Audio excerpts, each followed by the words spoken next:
سلااوان لێ بێت من کۆڤانەزتم باسی ڕۆژتان پێشکەش دەکەم ئەمڕۆ کۆمپانیای دیلۆیت راپۆرتی سێمانجی ئەم یەکەمی ئەم ساڵی بڵاو کردوەوەواتە بۆ مانجیەک و دووسێ کە فرۆشی نەوتی هەرێمی کوردستان چەند بووە و بای چەندیش نەوت فرۆشراوە. ئێمە دەپرسین ئایا لە مەلەفی نەوتدا لە کابینەی نوێمی حکوومەتی هەرێمی کوردستان چ جیاوازیەکی هەیە لەگەڵ مەلەفی نەوت لە کابینەکانی ڕابردوودا. خەڵک زۆر جار لی دەپرسی دەڵێ مەلەفی نەوت ناشەفافە لە هەرێمی کوردستانە، هەندێک دەڵێن داهاتەکەی نادیارە. هەندێک خەڵک پێوا بووە کە دەبێ مەلەفی نەوت بدرێت بە بەغدا لەبەرەوەی ناشەفافە لە هەرێمی کوردستانە. ئەم پرسیارانە ڕوبەڕووی میوانەکەم دەکەمەوە کە ڕێباز حەملان یاردەدەری سەرۆکی حکوومەتی هەرێمی کوردستانە لە ستۆدیۆ لەگەڵمان دەبێت. کاک ڕێباز بەخێر بێت.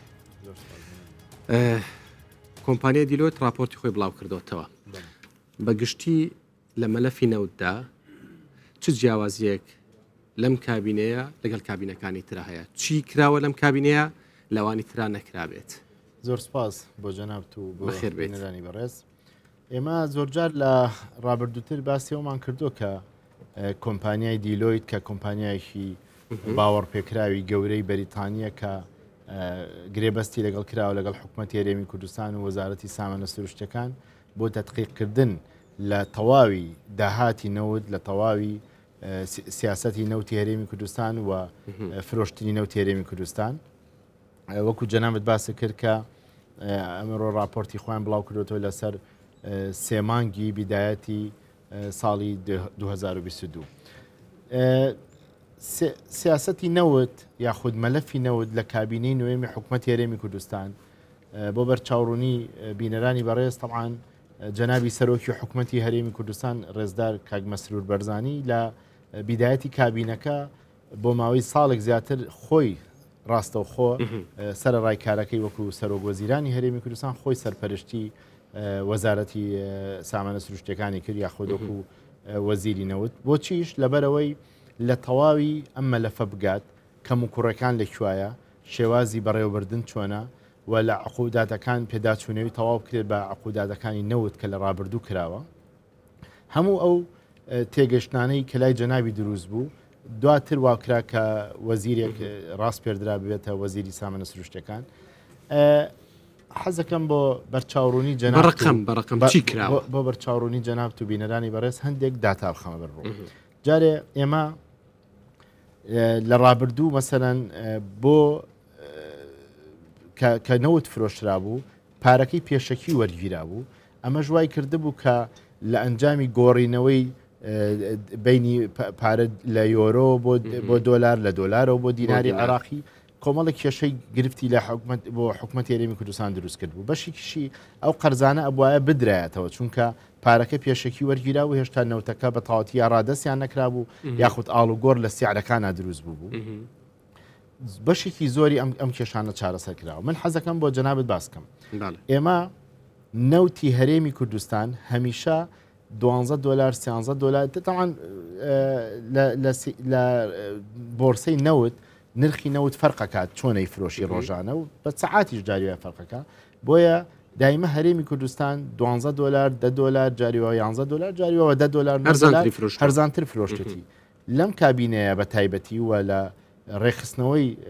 فرۆشتنی نەوت و پێداچوونەوە بە عقوداتەکان ئێمە $4مان لەوە کەم کردوێتەوە لەم کابینەیە. طبعاً چۆن یعنی ئەگەر لە ڕابردوو بە $12 فرۆشرابێ ئێستا بە $8 کەمتر لەوەی برێنت فرۆشرا. یعنی ئەمەش جارێکی تر مەبلە یعنی پارەیەکی زۆر بۆ خەزێنەی حکوومەتی هەرێمی کوردستان گەڕاوەتەوە کە جاری کە بچێتەوە بەرژەوەندی هاوڵاتیان. یعنی ئەگەر لە ڕابردوو بە $10 کەمتر فرۆشرابێ ئێستا $4 چۆتەوە سەر. وە بۆ معلومات و بۆ زانیاری بینەرانی بەڕێز حتا کۆمپانیای سۆمەش خۆی $3 کەمتر لە برێندەی فرۆشێت کە برێند ئەو تەسعیرە عالەمیەکە هەیە. بابەتیشی کە لەم کابینەیە کراوە کە لە چاکسازی نەوتا کراوە ئێمە لە ڕابردوو لە 130 داهاتی نەوتمان خسۆتە وەزارەتی دارایی و ئابووری بۆ دابینکردنی موچەی فەرمانبەران. ئێستا لە 148 داهاتی نەوت لە فرۆشی نەوتی هەرێمی کوردستان دەدرێت بە موچە. یعنی ئەمە یەکەم جارە 501 میلیۆن دلار مانگانە بدرێت بە وەزارەتی دارایی و ئابووری بۆ دابینکردنی موچەخۆرانی هەرێمی کوردستان لە داهاتی نەوت لە 152 یا 53ەکەی کەیت بۆ چییە؟ بۆ ئەو وەکو بە جەنابتم باس کرد بۆ شەریکاتی نەوت کە بەرهەمی نەوتێنن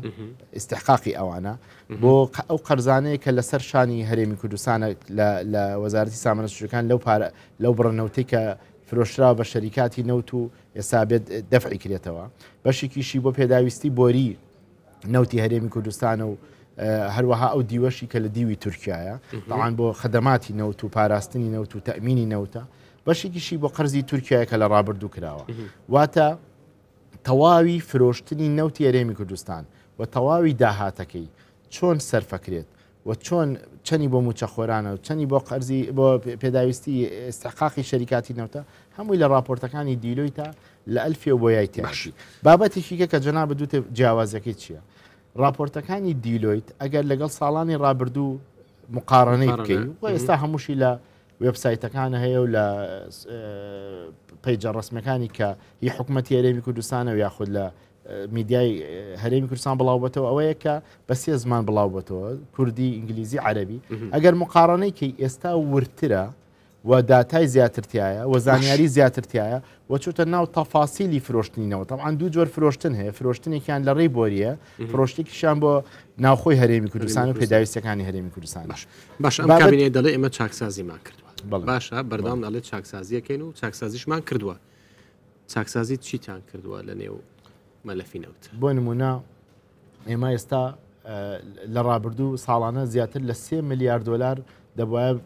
بۆ کڕینی گازۆیلمان سرف کردایە بۆ پێداویستی محەتاتی کارەبا بۆ بەرهەمێنانی محەتاتی کارەبا ئێستا لەم کابینەیە بە جهودی جەنابی سەرۆکوەزیران و ڕێخستنەوەی ئەم مەلەفە ئێمە بەوەی گازی سروشتی و مەسەن لە کۆرمۆر ساڵانە دابینکردنی وزەی کارەبا یاخود بەرهەمێنانی کارەبا لە ڕێی غازی سروشتیەوە کرێ ئەگەر لە بازاری جیهانی ئەوە حسابکەی ساڵانە ئێمە بێ ملیار ئەو ئەگەر بمان فرۆشتای بای ملیارە دلار بوو بەس ئێستا ئێمە نەک پارە ئەین هیچ جۆرە سەرفیاتێک لەو بابەتە ناکەین یعنی نزیکەی 3 میلیارد دلار ساڵانە بۆ هەرێمی کوردستان گەڕاوەتەوە یەکێکە لەو چاکسازیە گەورانەی کە جێی ئەوەی باس کرێ مۆزوعی دووەم لە وەکو بۆم باسکری لە مۆزوعی ڕقمەکانە چوونەتە ئاستی ئەوە لەبەر لە مۆزوعی گرێبەستەکانە ئێمە خەرجێکی زۆر یعنی بە سەدان هزار دلار بە ملیۆنەهان دلار کەم کراوەتەوە لە چی لەو خەرجە زیادانەی کە شەریکاتی نەوت تەعاان ئێمە لەبەرەوەی هەرێمێک بووین سەر بە بەغدا بووین و لە ڕابردوو پێویستمان بۆ کە خێرا عقودی نەوت بکەین ئیستقلالێکی زۆری هەرێمی کوردستان کرابوو بۆیە لەم کابینە پێداچوونێکی زۆر کرا بەمانە و بەشێکی زۆر لەو خەرجیانی کە لەسەر شانی حکوومەتی هەرێمی کوردستان و بەرامبەر شەریکاتی نەوت زۆر کەم کراوەتەوە و ئەوە ژێکێکە لەو هۆکارانەی کە هەرێمی کوردستان لە فرۆشتنی نەوت لە باتی تووشی قەرزاری بێت یاخود لە باتی تووشی کێشە بێت بەرامبەر بەوە ئێمە لەم کابینەیە نەک قەرزمان نەکرد بەهۆی فرۆشتنی نەوت و ڕێخستنەوە و چاکسازی لە سیاسەتی نەوت زیاتر لە ملیارێک و 600 میلیۆن دلار قەرزی ڕابردوومانیاوەتەوە ئەوە یەکێکە لەو ڕقەمانی کە باسی جنابەت باسی چاکسازی بۆ نمونە نەوت چ بە 20 دلار بێ چ بە 100 دلار بێ داهاتەکەی بۆ ئێمە هەروەکو یەکە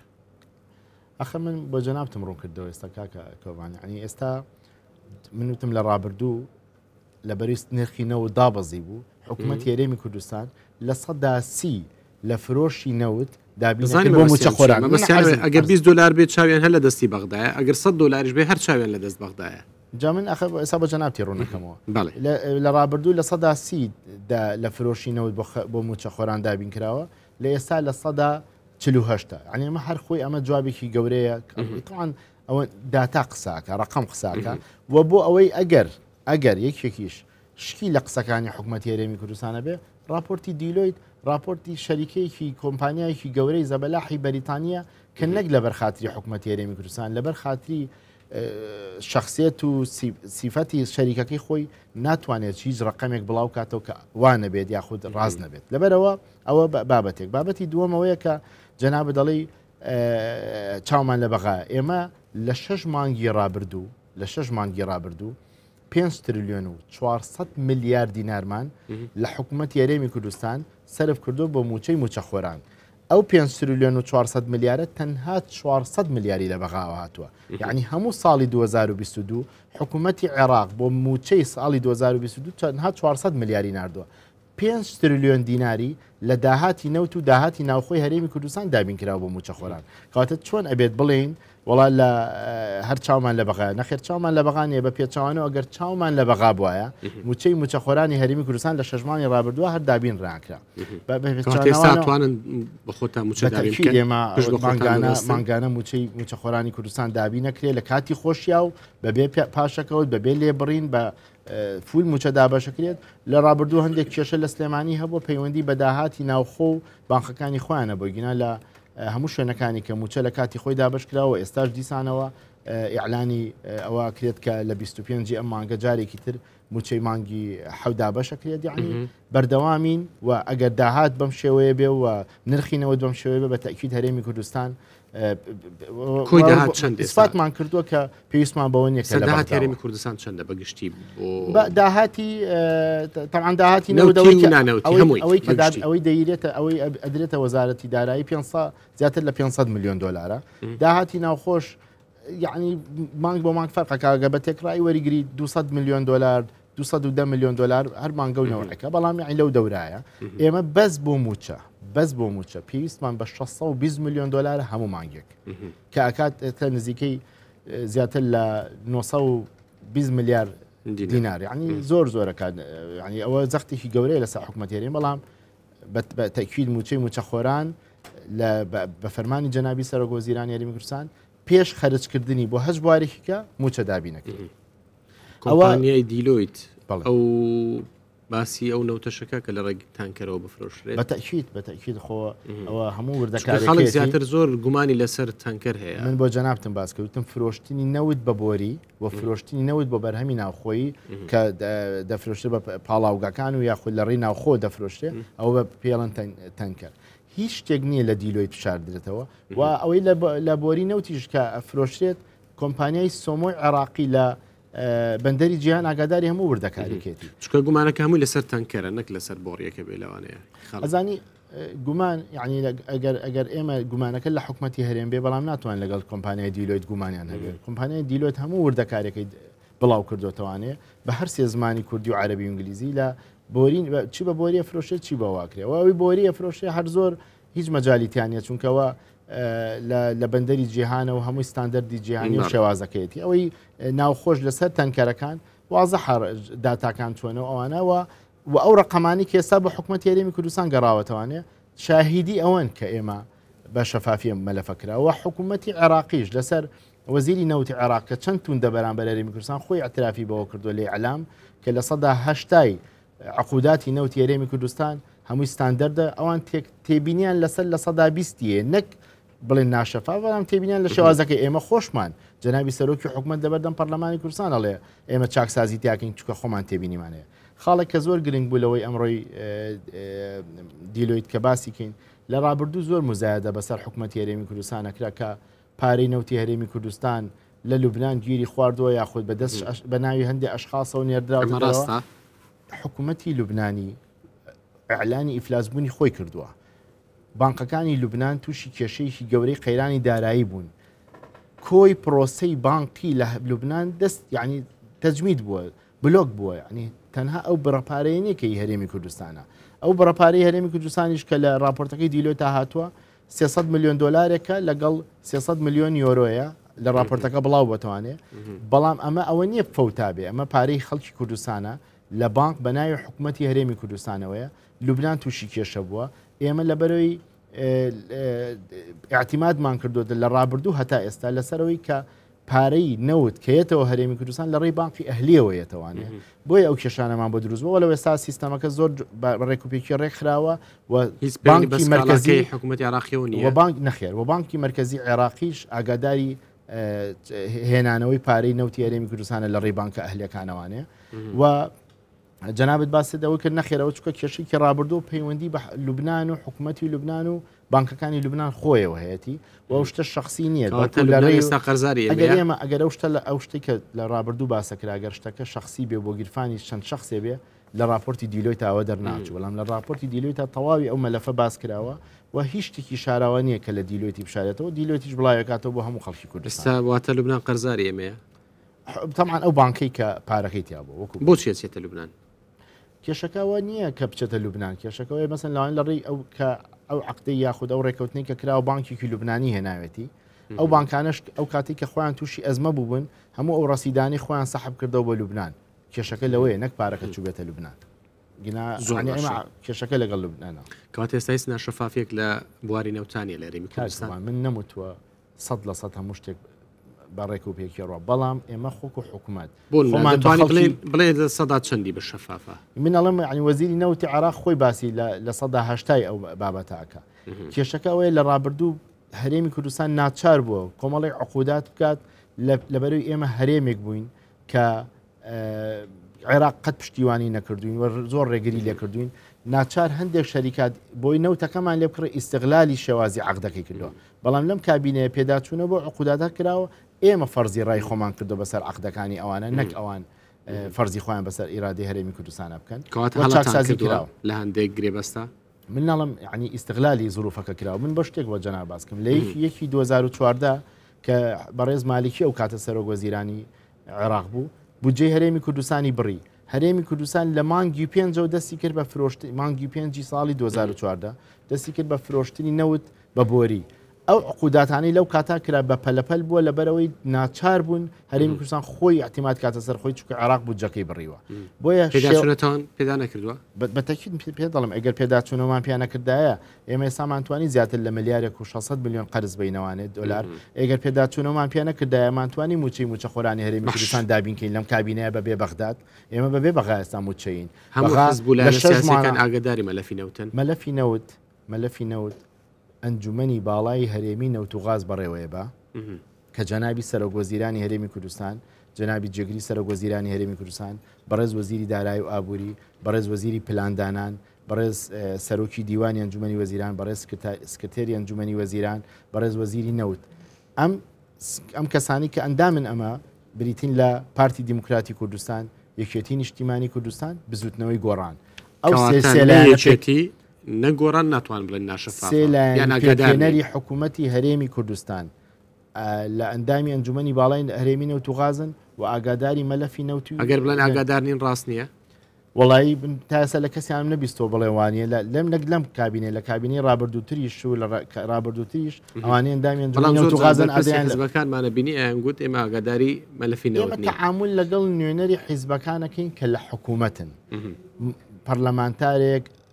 قیادەیەکی حیزبەکان بێت جۆرێکی قسە بکە ئەوە مەفروزە لە نوێنەرەکەی خۆی پرسێت لە حکوومەت ئەگەر ئەو جوابەکەی ئەو لەو دەست نەکەوتوانە و کاتە حەقەیە قسە بکە بەڵام ئەوانە ئاگیان لە هەموو بابەتەکەی و ئەمە لەفە لای تەنها حیزب و لای تەنها شخصێک نییە لای ئەنجومەنی باڵای نەوت و غازی هەرێمی کوردستانە و نوێنەری ئەو سێ حیزبە سەرەکیوی تایە باش هەندێک خەڵک پێی وا بووە کە دەبێت مەلەفی نەوت ڕادستی بەغدا بکرێت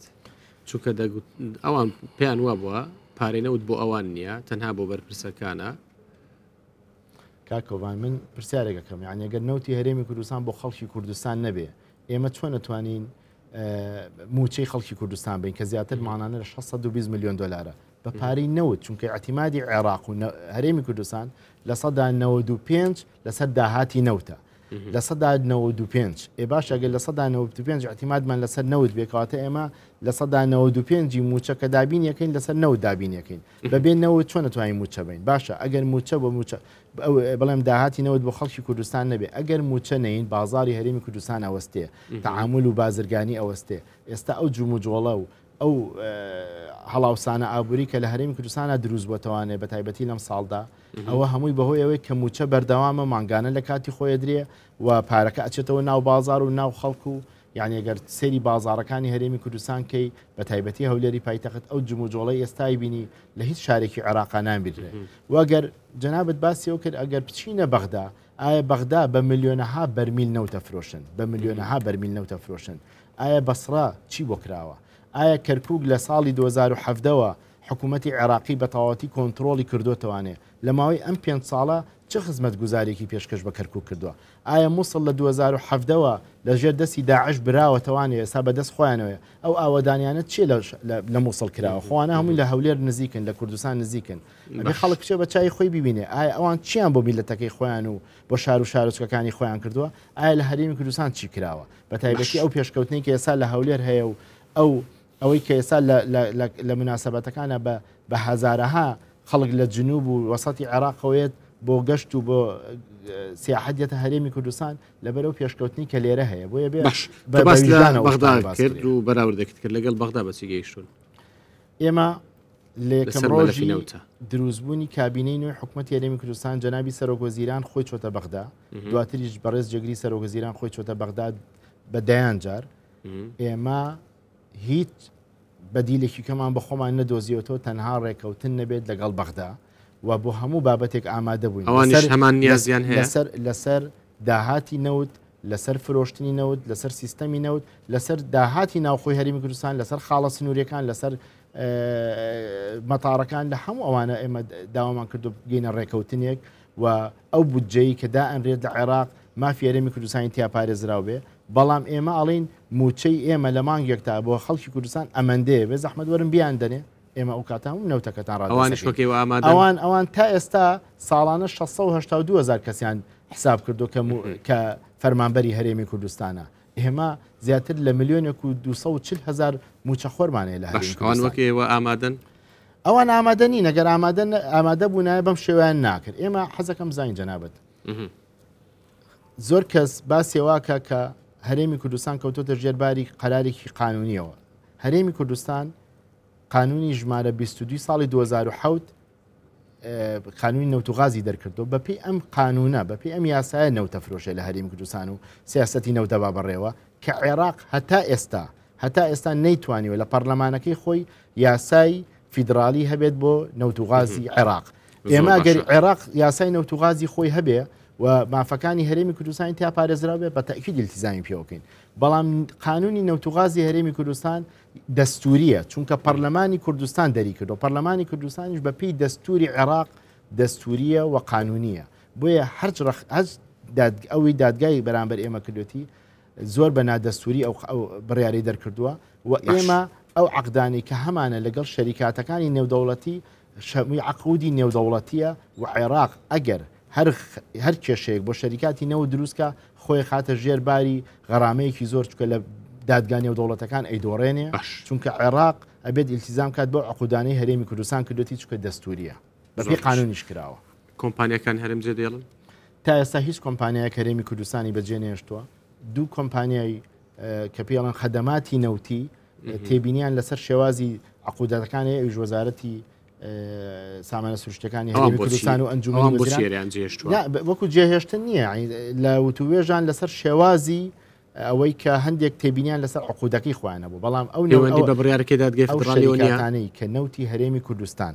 حەزەکەم بۆ جەناب و بینەران ڕوون بێ ئەو شەریکاتانی کە نەوتی هەرێمی کوردستان بەرهەمێنن هیچ شەریکێک هەرێمی کوردستانی بەجێنێشتووە ئەو کۆمپانیانی نەوت لە هەرێمی کوردستانە کڕن بەردەوامن بە پێی عقوداتی خۆیان و هیچ کاتێک لەم بڕیارانە تەسیری لەوان نەکردو و خۆشببختانە مەلەفەکە بە ڕێکوپێکی ڕابڕێ و هیچ کێشێکشمان بەدروست ئەو دوو کۆمپانیایی بواری خزمەت گوزاری کە باس کردن ئەوانە کۆمپانیای خەدەماتی نەوتین هیچ پەیوەندی زۆرە بڕیارەکەی دادگای فیدرالیەوە هەیە نەخێر هیچ شتێک نییە باش موچە مانگە لە کاتی خۆیان دەرێت موچە لە کاتی خۆیان درێ و وەزارەتی دارایی و ئابووری قایمی خۆیان حاضر کردو لە کۆتای ئەم مانگە لە 25 جار ڕۆژێ دواتر ڕۆژێ پێشتر ئەوە وردەکارێکی لای وەزارەتی دارایی و ئابووری بە تەکید لە کاتی خۆیان درێ و موچەش بەردەوامە بێ و احتیمادی ئێمە لە سەر داهاتی نەوتی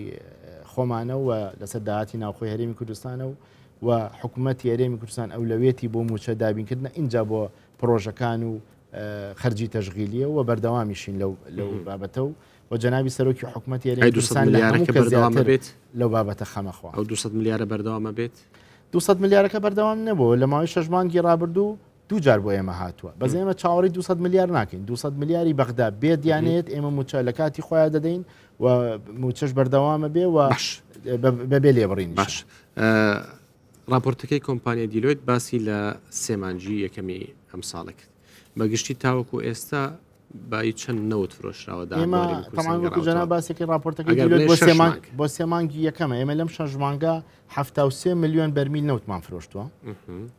بە تێکڕای تەمان هەر مانگە و بە نرخێکە فرۆشێت بەوەی برێن کە سعات بەرز و نزمەکە بەڵام بە تێکڕای نزیکەی 8.6 دلار یاخود بە 9 دلار کەمتر لە برند فرۆشراوە بەڵام تقریبا بەعام حسابیکەی زیاتر لە کولی بەرمیلێک بە 9 دلار 95 دلار فرۆشراوە زیاتر بۆ لە 2 میلیارد داهاتەکە نزیکەی 7 میلیارد دلار بووە لەو 7 میلیارد دلارە نزیکەی 3 میلیارد و 191 میلیۆن دلاری لە شەژمانگی ڕابردوو بەس دراوە بە موچە کە نزیکەی 5 تریلیۆن دینارەکە لەبەرەوە هەموو ڕقەمانە شەفافانەیە و هەمووی لە دیلۆیت بڵاو کراوەتەوە و هەر کەسێکیش بێ بە دوواداچوونی بکە هەموو تەواوی وردەکاریانە هەیە چیمان فرۆشتۆ بە چەند فرۆشراوە و ئەو چاکسازیانەش کە کردومانە نەتیجەکەی بەتەکی دەرکەوتۆ ئیگینا موچەمان پێ نایرە زۆر سپاس بۆ ڕێباز هەمدانی دەری سەرۆک وەزیران کە لەگەڵمان بووی سپاس بۆ ئێوەش کە بینەرمان بوون تا بەرنامەیەکی تر هەر لە خۆشی دابن.